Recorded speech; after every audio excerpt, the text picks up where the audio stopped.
নাগরপুরে একতা সাংস্কৃতিক উন্নয়ন সংস্থার শীতবস্ত্র বিতরণ।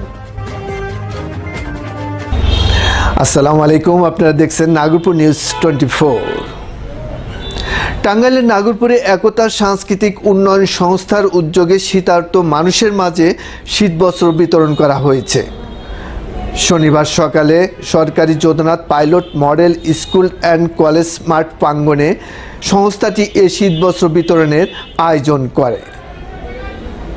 সংস্থার সাধারণ সম্পাদক তোফাজ্জল হোসেন তুহিনের সঞ্চালনায় ও সংস্থার সভাপতি ল্যাব ওয়ান ডায়াগনস্টিক সেন্টার ও ল্যাব ওয়ান হাসপাতালের ব্যবস্থাপনা পরিচালক আজিম হোসেনের সভাপতিত্বে বিতরণ অনুষ্ঠানে প্রধান অতিথি হিসেবে উপস্থিত ছিলেন উপজেলা সহকারী কমিশনার ভূমি আব্দুল মালেক।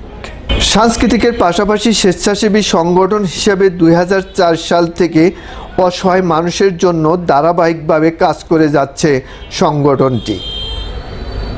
বিতরণকালে সংস্থার উপদেষ্টা সরকারি Jodhnath pilot model school and কলেজের প্রধান শিক্ষক শফিকুল ইসলাম সবুজ, আব্দুর রহমান, মুনছুর আলী মিয়া, সংস্থার সহসভাপতি নুরুল ইসলাম, সহ সাধারণ সম্পাদক মনির হোসেন রাজু, সম্মানিত সদস্য কাইকোবাদ সহ একতা সাংস্কৃতিক উন্নয়ন সংস্থার সকল সদস্যবৃন্দ উপস্থিত ছিলেন।